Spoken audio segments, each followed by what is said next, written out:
Assalamualaikum warahmatullahi wabarakatuh. Selamat pagi, salam sejahtera untuk kita semua. Pada kesempatan pagi hari ini, saya akan memaparkan tentang monitoring hemodinamik pada pasien, khususnya pada pasien-pasien yang dirawat di rumah sakit, khususnya di ruang ICU.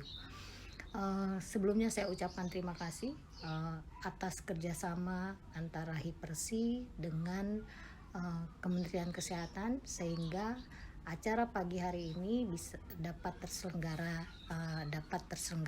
Untuk mempersingkat waktu, saya mungkin langsung ke acara untuk presentasi saya. Untuk tentang hemodinamik monitoring, ini penting buat teman-teman. Ini penting buat teman-teman tidak hanya untuk di ICU, tapi juga untuk yang bekerja di ruangan. Apalagi dengan kasus sekarang, alangkah pentingnya kita untuk bisa memonitoring hemodinamik pasien yang akan kita rawat. Ini tentang saya. Saya saat ini memang tidak lagi bekerja di rumah sakit. Saat ini saya bekerja di Universitas Binawan. Sebelumnya saya bekerja di rumah sakit, sekarang ini namanya Rumah Sakit Premier Jatinegara. Kira-kira hampir 11 tahun lah saya di ICU. Untuk saat ini saya dipercayakan oleh teman-teman sebagai Ketua Umum Hipersi. Ini latar belakang baik pendidikan di organisasi maupun pengalaman bekerja saya. Untuk mempersingkat waktu, kita mulai saja dengan hemodinamik monitoring. Seperti kita tahu, hemodinamik monitoring itu sangatlah penting, di mana kita bisa melihat hemodinamik sangat berpengaruh untuk penghantaran oksigen dalam tubuh, dan juga bisa melibatkan dari fungsi jantung. Kondisi yang akan menjadi terdapat gangguan hemodinamik inilah yang harus dipantau bagaimana kondisi pasien. Penilaian itu sangat penting bagi pasien, bagaimana nanti perawat khususnya kita memantau tentang hemodinamik pasien sendiri. Hemodinamik, pengertian dari hemodinamik ini sebenarnya sistem aliran peredaran darah, baik itu sirkulasi besar maupun sirkulasi kecil, di mana kita harus bisa memantau status hemodinamik, baik itu respirasi, tanda vital yang bisa kita mendeteksi secara dini, bagaimana kita supaya pasien tidak jatuh dalam kondisi yang lebih parah. Indikasi kita memantau hemodinamik sebenarnya ada beberapa indikasi. Yang paling sering itu yang shock di rumah sakit, apakah tergantung berbagai macam kasus shock. Ada pasien-pasien dengan shock yang mengakibatkan heart rate-nya nanti naik, tensinya turun, gitu. Atau yang bisa kita lihat yang kalau perawat harus paham bagaimana kalau nanti respirasi, apalagi yang dengan COVID yang sekarang saat ini ada. Ada juga dengan infak miokard, bagaimana nanti heart rate pasien dengan pasca operasi jantung, ini yang harus kita pantau secara ketat dalam 24 jam pertama, yang kemungkinan terjadi tamponet jantung, penyakit katup-katup jantung, gagal nafas pasien, apalagi pasien-pasien yang sekarang COVID ini, cenderung kalau dia masuk ke ICU dengan kasus-kasus dengan ARDS, yang dimana nanti kalau kasus itu terjadi kasus ARDS, pasien akan nanti bisa dipasang alat bantu nafas. Pasien-pasien dengan hipertensi pulmonal atau pasien-pasien yang memerlukan pemberian cairan yang adekuat. Bagaimana kita harus memantau baik itu tensi maupun itu kesadaran pasien, itulah pentingnya beberapa faktor untuk kita bisa memantau hemodinamik pasien. Sedangkan untuk faktor penentu hemodinamik, seperti kita tahu faktor penentu itu ditentukan oleh prelude, bagaimana di sana digambarkan tekanan saat pengisian dari atrium kanan selama diastolik, bisa dilihat dengan CPP, sedangkan untuk yang prelude di left atrium bisa digambarkan dengan pasien kalau dia terpasang Swan-Gunn catheter, dia akan lihat dengan pulmonary arterial pressure. Selanjutnya bisa dilihat nanti dengan kontraktilitas, bagaimana kekuatan otot jantung untuk memompa dan mengalirkan ke seluruh tubuh. Dan satu lagi tentang afterload. Afterload itu menggambarkan kekuatan atau tekanan darah yang dipompakan oleh jantung. Ini akan dipengaruhi oleh sistem vaskular resisten dan pulmonary vaskular resisten. Penyebab kematian sel ini ada beberapa penyebab kematian sel yang paling yang paling utama kita lihat nanti hipoksia. Ada beberapa organ bagaimana hipoksia itu tidak bisa terjadi tergantung waktu yang akan terjadi karena itu akan berbeda. baik itu di otak, di ginjal, ataupun di liver, dari itu muskuloskeletal, ataupun dia nanti di kuku. Ini yang hanya bisa dilihat waktu yang terjadi itu untuk terjadinya hipoksia itu akan berbeda. Selanjutnya juga bisa terjadi trauma, infeksi, dan reaksi imunologis. Ini juga bisa mengakibatkan gangguan genetik dan gangguan nutrisi. Itu bisa mengakibatkan penyebab dari kematian sel. Sedangkan untuk tujuan pemantauan hemodinamik itu sendiri, sebenarnya tujuannya itu ada beberapa. Dari pemantauan hemodinamik kita bisa mengetahui bagaimana mengevaluasi fungsi dasar dari kardiovaskuler. Kita bisa tahu adanya gangguan atau disfungsi sistem kardiovaskuler dan berapa derajat yang bisa diketahui. Dan kita juga bisa mengarahkan intervensi yang akan kita lakukan. Selanjutnya kita juga bisa mengevaluasi efektivitas dari intervensi yang kita lakukan pada pasien, misalkan dia tidak diberikan obat-obat inotropik, apakah itu akan berpengaruh dengan tensi pasien atau akan berpengaruh dengan heart rate pasien. Untuk monitoring hemodinamik itu ada dua macam, ada secara invasif dan non-invasif. Untuk di ICU kita lebih sering dengan invasif monitoring. Pada kasus-kasus tertentu kita lakukan itu, sedangkan sebenarnya non-invasif ini yang dilakukan teman-teman selama ini. Teman-teman yang melakukan pengkajian non-invasif untuk status hemodinamik, apakah itu monitoring EKG, apakah kita lakukan secara manual ataukah kita lakukan secara monitoring, bisa juga kita lakukan pengkajian dengan nadi, dengan non-invasive blood pressure, kita apakah melakukan dengan dinamak, apakah kita melakukan sphygmomanometer, ini yang kita lakukan, dan kita kaji status mental pasien, kesadaran pasien. Juga pada saat dia terpasang pulse oximetry dan produksi urin. Masalahnya yang di non-invasif ini memang kalau di ICU atau di HCU dia akan termonitor di monitoring bedside. Untuk teman-teman yang di ruangan, bagaimana teman-teman melakukan non-invasif monitoring ini yang paling penting. Jadi tidak ada lagi di ruangan itu, sebenarnya istilah apnu mendadak itu sebenarnya tidak boleh namanya di rumah sakit. Apalagi kalau pasien itu udah di ICU atau HCU. Kalau di ruangan itu sering banget tuh pasien dibilang apnu mendadak, padahal itu tidak bisa kita sebagai tenaga kesehatan bilang pasien itu apnu mendadak. Berarti pemantauan kita terhadap hemodinamik monitoring itu yang tidak kurang pas kali ya kalau dibilang ada pasien apnu mendadak di ruangan. Sebenarnya apalagi sekarang ini di ruangan kan ada tentang EWS, bagaimana memantau pasien supaya tidak terjadi kesalahan yang bisa mengakibatkan kematian di pasien. Ini monitoring yang ada di ICU. Kalau di ICU kita bisa pantau atau di HCU kita bisa pantau bagaimana tensi pasien bisa kelihatan dengan jelas. Kita bisa, tetapi yang harus dilihat nanti pada saat pemasangan manset itu paling penting. Pemasangan manset itu ada ukuran, karena tidak semua, misalkan pasien itu gemuk, mansetnya itu aja. Karena ada manset yang ukurannya kecil, ukuran sedang, dan ukuran yang besar, tergantung lengan pasien. Karena selama ini kalau dilihat di beberapa yang saya lihat, meskipun saya sekarang ini sudah tidak di ICU, manset itu sudah dalam besar ngangak-ngangak di lengan pasien, tetapi tidak diganti. Padahal itu akan mempengaruhi tensi pasien. Dan juga kalau kita lihat nanti dari heart rate ataupun kita lihat dari pernafasan, memang monitoring yang ada di ICU itu memudahkan kita untuk bekerja. Tetapi kita balik lagi ke klinis pasien. Meskipun kita lihat nanti nadinya pasien itu 60, tapi kita lihat apakah 60-nya itu sinus rhythm atau tidak. Lihatlah klinis pasien, pasiennya itu gelisah atau tidak. Nanti lihat lagi pernapasan, saturasi karena semua monitoring yang ada di bedside itu memudahkan kita perawat ICU untuk bekerja. Sedangkan yang paling penting lagi saturasi oximetry. Memang untuk di ruangan ini tidak tersedia. Tetapi kalau kita di HCU dan ICU ini memang tersedia. Cuma kita harus melihat pada saat kita memasang probe, itu yang paling penting. Tidak hanya memasang probe, kita harus lihat dulu sensornya bagus atau tidak. Tangan pasien itu ada edema atau tidak. Karena itu akan memungkinkan terjadinya gangguan sirkulasi pada ujung jari pasien. Ini yang harus kita perhatikan. Jangan ada edema sampai tangan pasien itu akan seperti terjepit, kita tidak lakukan pindah satu dengan yang lain. Dan ini saturasi yang memang saat ini di beberapa rumah sakit mulai dipergunakan, tapi memang belum semua rumah sakit mempergunakan saturasi seperti ini. Sebenarnya saturasi seperti ini lebih akurat hasilnya dibanding kalau yang kita pakai di tangan.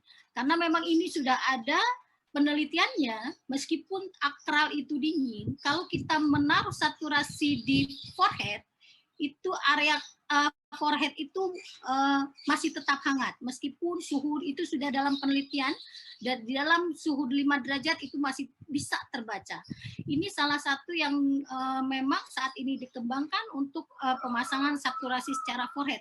Hanya kekurangan dari saturasi secara forehead ini tidak bisa dengan berat badan di bawah 10 kilo. Itu yang jadi masalah.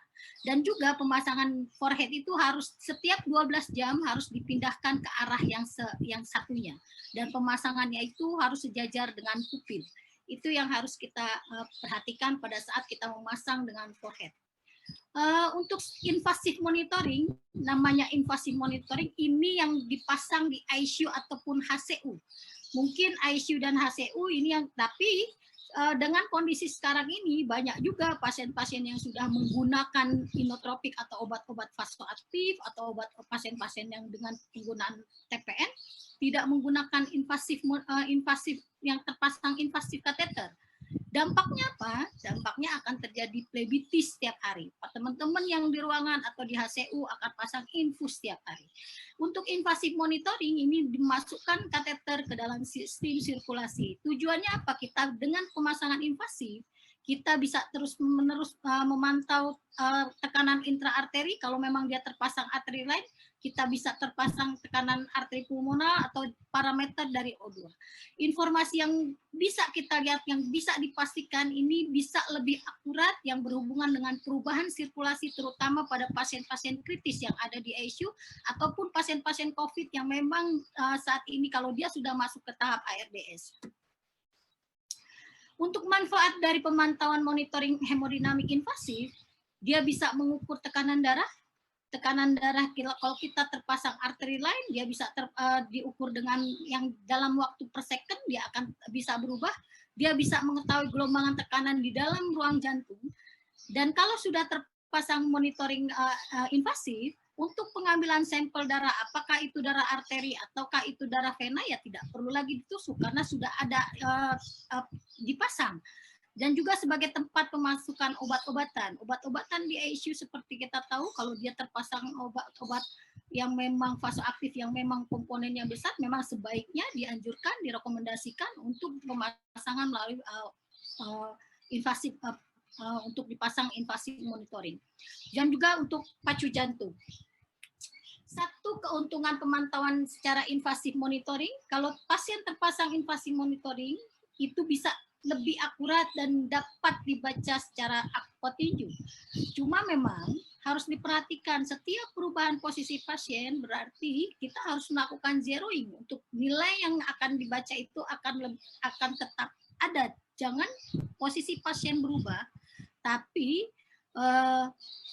kita tidak melakukan zeroing dan leveling, itu yang akan mengakibatkan nilai yang ada di monitoring itu tidak akurat. Dan keuntungan yang lain, bisa perubahan tekanan kecil dapat dideteksi. Misalkan heart rate pasien totonya ada gangguan, apakah pasien itu ada nanti karena kelainan dari elektrolit, ada gangguan elektrolit, kita bisa melihat di sana. Apakah dari nanti EKG-nya itu ada aritmi atau tidak, atau kalau misalkan tensi pasien itu turun secara signifikan, kalau dia terpasang arteri line, dia akan kelihatan secara dini untuk terdeteksi dibanding kalau dengan non-invasive monitoring. Tercapainya optimalisasi terapi yang diberikan, kalau dia pakai inotropik, apakah untuk dinaikkan terapi yang diberikan ke pasien. Pengambilan sampel darah akan lebih mudah kalau dia terpasang invasive monitoring, karena pasien tidak perlu lagi ditusuk-tusuk untuk kita mengambil sampel darah. Selain itu, kita bisa melihat gelombang yang dapat dilalui dengan sistem transducer, karena dalam monitoring invasif harus ada gelombang, dan kita sebagai perawat harus bisa membaca gelombang itu.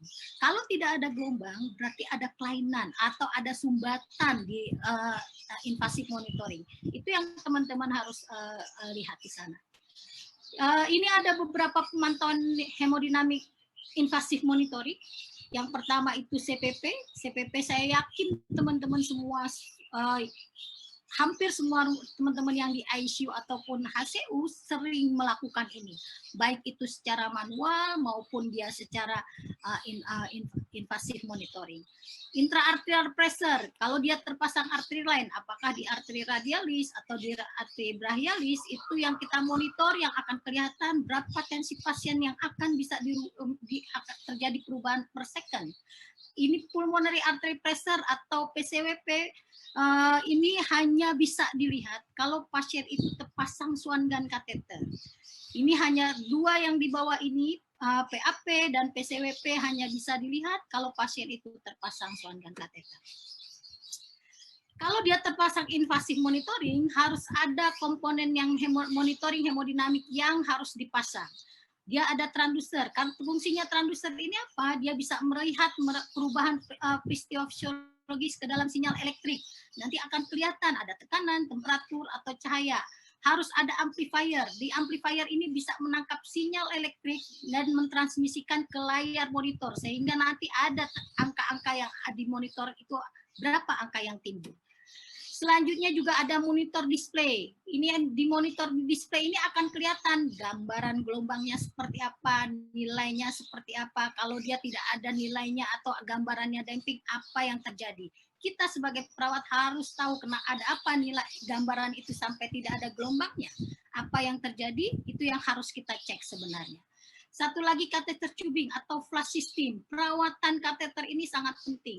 Buat pasien-pasien yang terpasang invasif monitoring, sebaiknya menggunakan yang transparan dressing. Karena kita bisa kelihatan tuh kalau dia terjadi infeksi, akan kelihatan kalau dia terjadi transparan dressing. Kalau toh tidak ada transparan dressing, karena katanya BPJS pakai kasa, berarti harus dicek setiap saat. Jangan karena sudah diganti sama yang dinas pagi, ceknya besok lagi. Kita harus tahu kalau pasien-pasien dia porosis, keringatnya banyak, itulah yang akan, baru dipasang, akhirnya infeksi. Karena kita tidak memperhatikan itu. Satu lagi, heparin solution. Kalau dia terpasang invasive monitoring, NaCl yang kita berikan untuk kateter tubing itu sebagai protokol diberikan heparin 1:1 supaya tidak terjadi clotting. Satu lagi pressure bag. Pressure bag ini tekanannya harus 300 mm Hg. Itu yang harus kita pantau terus-menerus sebagai perawat. Jangan nanti udah terpasang invasive monitoring, udah ada monitor yang terpasang, kita tidak melakukan perawatan itu. Enggak, karena pressure bag-nya turun, itu gelombang itu tidak akan ada nanti di monitoring yang kita pantau. Untuk parameter CPP, ini CPP yang invasive monitoring, yang akan dibahas saat ini. Untuk CPP itu merupakan pengertiannya, ini merupakan tekanan pada vena besar toraks yang menggambarkan aliran darah ke jantung. Ujungnya CPP itu ada di muara kava vena superior. Kenapa harus dipasang CPP? Ada beberapa indikasi kenapa CPP itu harus dipasang. Dia dengan pemasangan CPP, CPP cara pengukuran, CVC itu kateter yang dipasang, dia bisa memberikan cairan intravena yang memang volume atau memang osmolaritasnya lebih dari 700. Kenapa dia harus terpasang CVC? Kalau cairan yang diberikan osmolaritasnya udah lebih dari 700, sebaiknya dipasang CVC. Kalau memang nggak ada, teman-teman di ICU ataupun di HCU dipasang itu perifer, tiap hari pasti akan ganti infus. Karena apa?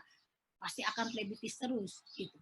Obat-obatan, obat-obat vasoaktif, obat-obat yang dapat mengiritasi, sebaiknya dipasang CVC.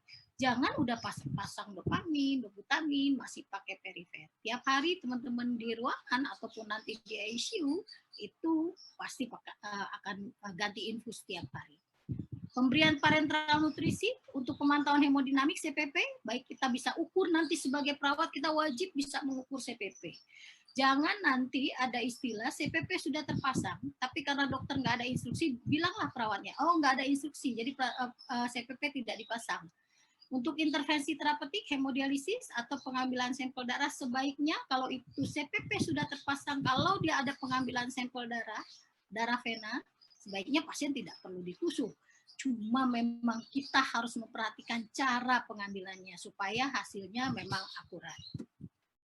Ini beberapa lokasi pemasangan, baik itu di vena jugularis interna, subclavia, di jugularis externa, dan di femoralis. Memang dari lokasi pemasangan ini satu, untuk di vena femoralis tidak perlu diukur CPP-nya karena ujungnya tidak ada di vena cava femoral superior. Jadi tidak perlu untuk di vena femoralis tidak perlu diukur CPP. Untuk gelombang di CPP sebenarnya dia representatif dari gelombang EKG yang nanti akan dibahas oleh Pak Turiman untuk EKG. Sebenarnya di gelombang CPP gelombang ini harus ada di monitor. Kalau gelombang ini nggak ada, berarti kita harus curiga nih, kenapa nih tidak ada gelombang? Apakah ada clotting, ataukah tekanannya yang di pressure back-nya itu turun? Itu yang harus kita perhatikan. Ataukah tidak ada diskoneksi, atau itu yang harus kita lihat. Yang kalau kita lihat ini di gelombang CPP ini ada beberapa. Gelombang A itu merupakan kontraksi dari atrium yang akan korelasinya dengan EKG sama seperti gelombang P. Sedangkan kontraksi dari ventricle ini gelombang C yang sama dengan korelasinya dengan QRS. Nanti Pak Turiman akan menjelaskan ini. Inilah gelombang-gelombang di CPP yang harus ada di monitor kalau dia terpasang invasive monitoring. Normalnya ini berdasarkan FCCS untuk CPP 6-12 mm Hg. Yang bisa kita lihat dari nilai CPP, kalau kita temukan, oh kita bisa mengatakan, oh ini CPP-nya rendah, gitu. Ini yang bisa, oh kalau CPP-nya rendah, itu pasien-pasien dengan hipovoleme atau pasien-pasien ada vasodilatasi yang mengakibatkan CPP pasien itu rendah. Ataupun kita bisa kalau lihat, oh CPP-nya tinggi, itu pasien-pasien dengan hipovoleme, vasokonstriksi, ada direct coronary heart failure atau pulmonary hipertensi, itu yang bisa dilihat. Ataupun kalau pasien-pasien itu terpasang ventilasi mekanik, kita harus lihat. Kalau pasien terpasang ventilasi mekanik, karena itu akan berhubungan dengan nilai CPP. Yang harus kita lihat nanti di ventilasi mekanik itu PIP-nya berapa yang terpasang. Jadi itu yang akan mempengaruhi. Jadi kita tidak hanya melihat nilai CPP, tapi lihatlah secara keseluruhan, meskipun CPP misalkan CPP pasien itu 3 ataupun CPP pasien 4, tapi tidak hanya itu yang harus kita lihat. Parameter yang harus kita lihat bagaimana urin pasien, tapi hati-hati. Jangan hanya melihat jumlah urin pasien, tapi lihatlah perubahan warna urin. Karena itu penting yang harus kita lihat untuk melihat perubahan warna urin.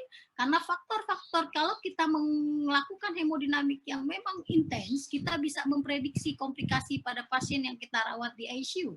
Jangan hanya kita melihat atau mengobservasi tiap jam tanpa kita menganalisa data-data yang kita dapat di pasien yang kita rawat.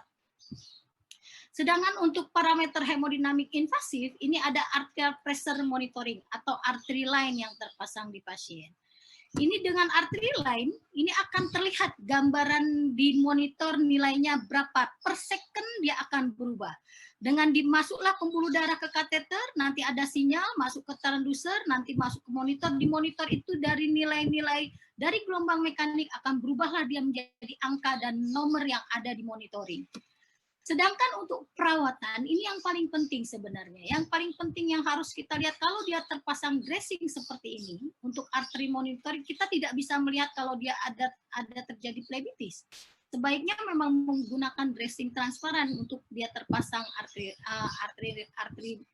untuk artery line. Jadi teman-teman bisa lihat kalau dia ada phlebitis atau ada bengkak atau ada apa, dan harus dibandingkan tangan yang satu dengan tangan yang lain kalau dia terpasang di radialis. Dan satu lagi yang harus diingat, kalau toh kita mau pasang artery line, penting bagi kita sebelum kita memasang atau kita pada saat kita mau ngambil AGD harus dilakukan Allen test. Karena tidak bisa kita menusuk atau memasang artery line kalau kita tidak cek Allen test pasien, karena itu akan berbahaya. Jadi harus wajib bagi perawat untuk kita pasang artery line atau kita mengambil AGD melakukan Allen test pada pasien. Ini bentuk gelombang yang bisa kita lihat di monitoring. Gelombang normalnya sebenarnya ini ada 3 gelombang, ada yang normal, ada yang overdamping, dan underdamping. Kalau dia overdamping, ini gambaran yang bisa terjadi pada pasien. Gambaran di gelombang arteri yang terlalu landai, ada gelembung udara. Hati-hati kalau ada gelembung udara di artery line. posisinya itu ketekuk atau kingking, taksiran sistoliknya itu rendah atau diastoliknya itu tinggi. Sedangkan yang underdamping ini gambaran dari gelombang arteri yang berlebihan. Ada bekuan darah, berarti kalau ada bekuan darah jangan kita pencet-pencet, harus kita evakuasi. Karena apa? Bisa terjadi oklusi, apalagi ini di arteri line. Ada kinking, manometer line yang terlalu panjang atau ada loose connection, ini yang bisa terjadi. Ini gelombang arteri line yang bisa dilihat nanti di monitoring, setiap per second dia akan berubah. Di gelombang arteri line itu kalau di monitoring warnanya merah, dia angka. Tapi memang kalau di ICU kita lebih cenderung melihat tidak hanya sistolik diastolik, yang kita perhatikan MAP pasien, mean arterial pressure. Inilah yang harus kita perhatikan di ICU. Untuk nursing intervention, ini ada beberapa nursing intervention yang harus teman-teman lihat. Kalau dia terpasang invasive monitoring, yang perlu diperhatikan monitor bentuk gelombangnya. Kalau tidak ada gelombangnya, apa yang terjadi? Dan itu yang harus dicari. Kalau gelombang itu. Tapi sebelum melihat ini, berarti lihat juga klinis pasiennya seperti apa. Bandingkan nilai yang di pembacaan, benar atau tidak. Nilainya berapa, lihat benar atau tidak. Cuff-nya itu turun nggak tekanannya? Karena kalau cuff-nya turun, itu gelombangnya tidak ada. Arteri line harus terbaca, ini akan terbaca lebih akurat kalau pasien itu terpasang arteri line. Beda kalau dia terpasang dinamap. Kalau di dinamap kan kita bisa setting tiap 15 menit, 30 menit, 1 jam. Sedangkan di arteri line dia akan per second, dia akan berubah. Cek sambungan dalam sistem, ini yang harus kita lakukan. Cek daerah pemasangan dan sirkulasi dan ekstremitas. Kita harus membandingkan ekstremitas yang satu dengan ekstremitas yang lain kalau dia terpasang arteri lain. Jadi tidak bisa kita abaikan, oh yang satu ini akralnya dingin karena terpasang radialis, yang satu hangat, ini harus kita perhatikan kenapa dia dingin. Lihat ada pembekakan atau tidak. Dan set alarm ini penting. Jangan kita di ICU kalau misalkan atau di HCU, kalau ada alarm, oh karena dia alarm terus, akhirnya batas atas dan batas bawahnya kita rubah. Itu yang akan berbahaya buat kita untuk monitoring di pasien di ICU ataupun HCU. Sedangkan ini pulmonary arterial dan wedge pressure monitoring pada pasien-pasien yang terpasang Swan-Gun catheter, kita bisa ukur dengan tekanan ini. Untuk PCWP, ini biasa terpasang pada pasien-pasien dengan operasi bedah jantung. Ini akan bisa lebih sering terpasang karena dengan PCWP kita bisa mengukur cardiac output, cardiac index, kita bisa mengukur dengan terpasang Swan-Gun catheter. Ini kateter dari Swan-Gun catheter. Sebenarnya kateter ini memang kalau tidak dengan kasus-kasus kalau dia nggak bedah jantung gitu kan, kasus-kasus kardiovaskuler ini tidak terpasang dan tidak semua dokter juga bisa memasang ini. Untuk di kateter di Swan-Gun catheter, ujungnya itu ada di arteri pulmonalis, makanya dia bisa mengukur tekanan di arteri pulmonalis itu berapa. Jadi inilah ujung dari Swan-Gun catheter, dia bisa mengukur tekanan arteri, tetapi di Swan-Gun catheter ini ada di ujungnya ini ada balonnya. Ada balon untuk mengukur tekanan di PAP-nya itu berapa, tetapi tidak boleh balon itu dikembangkan lama-lama karena akan terjadi blocking yang mengakibatkan darah tidak bisa lagi mengalir di ke atrium kiri kalau itu balon itu dikembangkan lama. Dan ini yang balon untuk kita lihat untuk mengetahui Swan-Gun catheter untuk kita mengukur PCWP pasien dan gelombangnya untuk pemantauan. Kenapa kita wajib memantau atau fungsinya, kenapa sih kita fungsi untuk tahu arteri pulmonalis dengan Swan-Gun itu seperti apa? Dengan terpasang Swan-Gun catheter kita bisa mengkaji fungsi dari left ventricle. Cardiac output kita bisa ketahuan di monitoring. Tekanan dari RA, tekanan dari right ventricle, tekanan dari PA, dan pulmonary capillary wedge pressure. Ini bisa terlihat kalau pasien itu terpasang Swan-Gun catheter.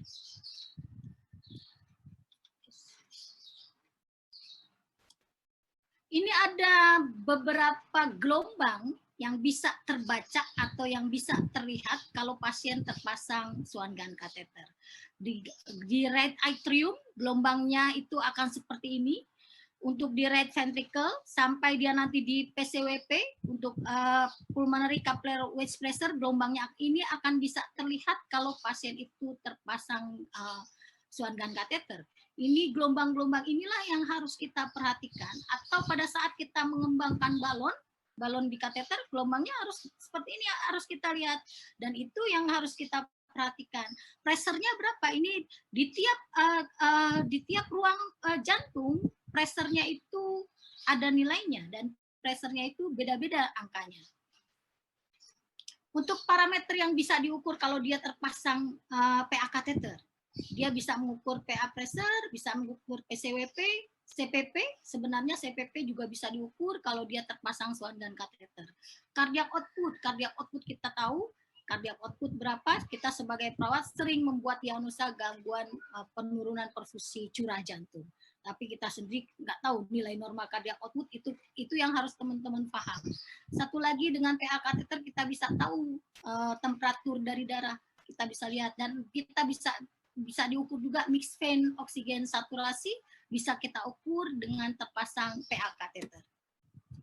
Indikasi dari pemasangan kateter PA, ini ada beberapa indikasi yang bisa kalau dia terpasang, kita bisa mengakses volume dari status dari cairan yang ada, dia bisa mendiagnosis kalau dia ada gangguan di left ventricle, bisa ada gangguan di left ventricle, ada diagnosis, kita bisa tahu kalau dia ada pulmonary hipertensi, atau kita bisa mendeteksi secara dini kalau dia terjadi iskemia.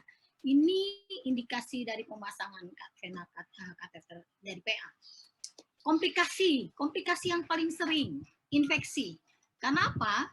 Perawatan yang harus kita perhatikan. Infeksi sering terjadi kalau perawatan kita tidak perhatikan. Terjadi ruptur di pulmonary artery. Ini yang bisa terjadi. Terjadi pulmonary thromboembolism, terjadi pulmonary infarction, kateter itu kinking atau intracardiac knotting, terjadi aritmi karena nyenggol di SA node atau AP node, itu yang mengakibatkan terjadi aritmi. Ada air embolisasi, ini yang bisa terjadi beberapa komplikasi untuk pemasangan PA kateter. Pemantauan hemodinamik di ICU ataupun di HCU, ini sebenarnya ICU dengan HCU nggak jauh berbeda. Di HCU bedanya tidak ada ventilasi mekanik. Inilah yang harus kita pantau di pemantauan hemodinamik. Ini yang harus kita benar-benar kita kaji sambil kita menganalisa data-data yang kita dapat, sambil kita memperhatikan gelombang di monitoring hemodinamik. Dan yang harus kita ingat, untuk balance dari miokardial di oksigen di miokardial ini harus balance antara demand dan supply. Ini yang harus kita lihat. Kalau demand-nya tinggi, supply-nya kurang, ini yang akan terjadi gangguan. Semuanya ini kalau yang harus kita perhatikan, sebenarnya kunci dari pemantauan kardiovaskuler yang kita lihat itu cardiac output. Cukup nggak cardiac output? Cardiac output cukup dipengaruhi oleh 4 faktor. Dipengaruhi oleh prelude, dipengaruhi oleh afterloop, kontraktilitas dari jantung, dan heart rate. Inilah 4 faktor yang mempengaruhi cardiac output. Kalau 4 faktor ini salah satu ada gangguan, cardiac outputnya nggak cukup. Kalau di afterload, darah yang dialirkan dari ventricle ke seluruh tubuh nggak cukup dari 5 liter, nggak akan cukup cardiac output. Kalau denyut jantungnya seperti SVT atau diafibrilasi, cardiac outputnya nggak cukup. Sedangkan 4 faktor dari prelude, afterload, dan kontraktilitas heart rate dipengaruhi oleh pressure, resistance, dan flow. Pressure-nya ada gangguan atau tidak? Dia ada resistensi atau tidak? Flow alirannya bagus atau tidak? Seperti kalau dia pada pasien-pasien dengan arteriosklerosis yang flow-nya ada hambatan, pasti akan cardiac output-nya ujungnya nggak akan cukup. Itu yang harus kita paham. Untuk pasien-pasien critical ill, ini untuk di ICU ataupun di HCU, sebenarnya kalau memang ada di Indonesia, ada salah satu rumah sakit di Indonesia yang memang sudah computerized. Jadi di ICU tidak ada lagi flow sheet di ICU. Ada salah satu rumah sakit di Bali, di rumah sakit Kasih Ibu, dia tidak lagi pakai flow sheet seperti ini, dia semuanya udah computerized, semuanya sudah langsung koneksi ke komputer. Dan intinya sebenarnya, kenapa sebenarnya flow sheet itu ada di depan pasien? Yang harus diperhatikan ada di depan pasien berarti perawat itu harus ada di depan situ. Tidak ada perawat itu yang namanya di ICU ataupun di HCU duduk di nurse station. Jadi tidak ada istilah tiba-tiba yang namanya di ICU. Kalau istilah saya haram kalau di ICU itu ada dibilang pasien apnu mendadak kalau dia belum terpasang ventilasi mekanik. Jadi yang apnu sebenarnya perawatnya atau dokternya kalau ada istilah seperti itu. Sebenarnya nggak cuma di HCU, di ruangan pun sebenarnya harusnya seperti itu. Apnu mendadak itu beda lagi kalau dia cardiac arrest. Itu yang harus teman-teman paham. Dan ini keuntungan dan pemantauan secara invasif, ini tadi sudah ada lebih akurat, bisa dibaca terus-menerus, memperoleh nilai sistem kardiovaskuler yang tidak dapat diukur secara non-invasif, efisien dalam waktu. Kerugiannya yang paling tinggi meningkatkan resiko infeksi kalau perawatan kita nggak benar. Memerlukan keahlian khusus, memang tidak semua dokter bisa pasang ini. Kadang dokter paling, kalau kita mungkin kendala teman-teman, dokternya nggak mau pasang untuk invasif monitoring gitu kan. Nanti aja, padahal itu kalau dia udah terpasang obat-obat vasoaktif, terpasang TPN, seyogianya harusnya pasien itu terpasang invasif monitoring. Dapat memberikan informasi yang salah? Ya, kalau kita tidak melakukan leveling dan zeroing. Kalau dia terpasang monitoring invasif monitoring, setiap perubahan posisi pasien, setiap shift kita harus melakukan ulang untuk lakukan leveling dan zeroing. Ini beberapa kontraindikasi pemasangan yang sering terjadi, yang mungkin mengakibatkan dokter yang nanti saja untuk pasang invasif. Ini karena sering terjadi, ada gangguan koagulasi, gangguan pertahanan di kulit, kesulitan untuk menemukan lokasi, terutama pada pasien-pasien obes, atau potensial terjadinya pneumotorak pada pasien-pasien yang memang pemberian PIP-nya tinggi, atau penyakit obstruktif. Ini beberapa kontraindikasi pemasangan untuk invasif monitoring. Ini ada beberapa nilai-nilai hemodinamik. Kalau kita di ICU ataupun di HCU, biasanya kita laminating nih nilai-nilai hemodinamik ini sebagai parameter, karena memang ada keterbatasan. Kita kan nggak mungkin juga hafal-hafal nilai, kadang kan gitu. Jadi ini memang di ICU atau HCU kita taruh supaya kita paham ini baseline-nya untuk nilai-nilai hemodinamik. Tapi balik lagi ke dokternya, maunya berapa, dan lihat lagi kondisi klinis pasien, karena tidak bisa namanya di ICU disamaratakan. Satu contoh, dokter biasanya, saya mau MAP-nya 70. Tetapi jangan salah, untuk pasien-pasien dengan stroke, biasanya dokter maunya MAP-nya 90. Karena beda kasus, beda lagi nilai-nilai yang memang direkomendasikan untuk kita memantau. Tetapi kita sebagai perawat, tidak hanya di ICU atau HCU, kita harus tanya dengan dokternya sebenarnya. Maunya berapa nilainya? Terutama untuk teman-teman yang di daerah, yang dokternya kadang agak sulit dicari, gitu kan. Kalau memang ada kasus-kasus yang sekiranya banyak, yang perlu dokter, kalau dokternya sering nggak ada, akhirnya ada keterlambatan, sebaiknya dibuatlah SOP. Pasien ini dilakukan apa, pasien ini dibuatlah aturan itu yang jelas, supaya tidak ada keterlambatan dalam memberikan terapi ke pasien. Dampaknya apa? Jangan nanti setiap pasien di ICU berapa? Pasien di ICU 5. Yang meninggal berapa? 5-5-nya meninggal. Berarti pelayanan yang kita berikan di ICU itu benar-benar tidak profesional. Meskipun kita harus lihat lagi, makanya panduan itu atau guideline itu harus jelas dibuat untuk keamanan kita bekerja, untuk kenyamanan, dan tidak ada keterlambatan dalam memberikan pelayanan di pasien. Ini manajemen keperawatan, sebenarnya yang paling penting kita sebagai perawat bagaimana mencegah komplikasi. Itu yang paling penting. Komplikasi udah dipasang, perawatan kita harus seperti apa. Dan kalau udah dipasang, jangan dibilang, dokternya nggak suruh, salah. Kalau sudah terpasang CPP, kita nggak ngukur, salah. Gitu kan. Karena sudah dipasang. Jadi wajib perawat itu ngukur. Tidak hanya perawat ICU. Perawat yang namanya ada CPP, perawat itu harus bisa ngukur. Kewajiban perawat ICU, kalau CPP itu masih terpasang, dia mengajarkan perawat di ruangan untuk mengukur CPP. Karena itu hal mudah sebenarnya untuk mengukur CPP. Jadi tidak ada namanya perawat tidak bisa mengukur CPP gitu. Dan tidak ada karena dokternya tidak ada instruksi, tidak dilakukan, itu yang harus dilakukan. Pastikan tempat area terlihat dengan jelas.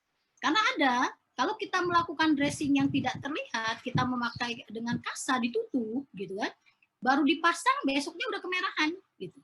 Karena sering itu terjadi. Kenapa seperti itu? Karena dressingnya itu lembab. Jangan karena baru diganti, oh baru diganti nanti besok aja, nggak seperti itu. Itulah yang harus dicek teman-teman kalau dia terpasang dengan kasa. Apalagi kasus-kasus pasien dengan kondisi yang jelek, bisa saja dia porosis, itu yang harus dilakukan. Pastikan sirkuit atau manometer tersambung dengan kuat dan aman.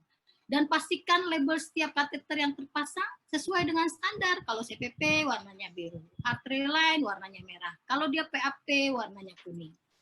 Untuk diagnosa keperawatan, ini beberapa diagnosa keperawatan tapi tergantung. Namanya di ICU diagnosa keperawatan bisa banyak. Tergantung kondisi pasien. Ini hanya beberapa yang saya buat untuk diagnosa keperawatan. Dokumentasi, ini paling penting yang harus dilihat. Tanggal dan jam pemasangan kateter, lokasi pemasangannya di mana, hasil pengukuran, dan yang harus diingat teman-teman, harus dipantau hemodinamik sebelum, selama, dan setelah pemasangan kateter. Itu harus dilihat. Apa yang terjadi sebelumnya, selama dipasang pasiennya terjadi apa, dan setelahnya gimana. Itu yang benar-benar harus, dan itu harus dicatat. Karena mohon maaf, selama ini bukan apa-apa, untuk teman-teman kebanyakan untuk dokumentasi kan agak susah. Dokumentasi yang udah dicentang-centang aja kadang nggak dicentang kalau mau akreditasi gitu. Padahal ini dokumentasi merupakan aspek legal kita sebagai perawat. Ini yang harus teman-teman perhatikan. Ini penting maknanya sebenarnya. Don't treat the monitor but treat the patient. Jadi kalau ada alarm apapun di monitoring gitu, yang harus pertama kali dilihat bukan monitornya, tetapi pasiennya. Dilihatlah pasiennya itu ada apa. Ada masalah atau tidak. Jadi ini benar-benar harus dicek. Ada masalahkah pasien ini? Pasiennya nggak ada apa-apa, barulah kita cek monitornya. Jadi ini maknanya besar, tidak hanya monitor sebenarnya. Sama nanti kalau pasien itu terpasang ventilasi mekanik, lihat kalau dia ada monitor jangan di silent gitu. Dilihat dulu pasiennya gimana, baru dilihat di ventilatornya ada alarmnya seperti apa.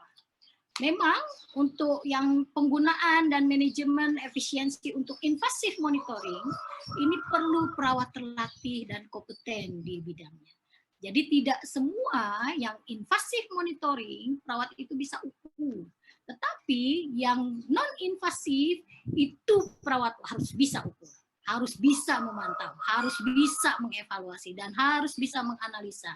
Jangan hanya kita di rumah sakit kerja asal bekerja, selesai jam 8, pulang jam 2. Tapi belajarlah mulai menganalisa data-data yang didapat dari pasien yang kita rawat.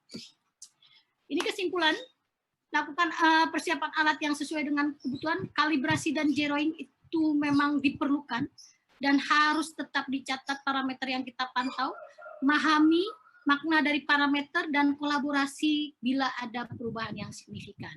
Setiap ada perubahan, misalkan kita mengukur CPP, tidak selalu CPP itu harus dilaporkan ke dokter. Kalau memang dilihatnya semuanya stabil, lihatnya bagus, semuanya tidak perlu CPP itu harus dilaporkan ke dokter. Tetapi kalau memang ada yang memang kita lihat, karena tidak hanya nilai yang ada di CPP, tapi secara keseluruhan yang ada di pasien, yang itu yang harus kita perhatikan.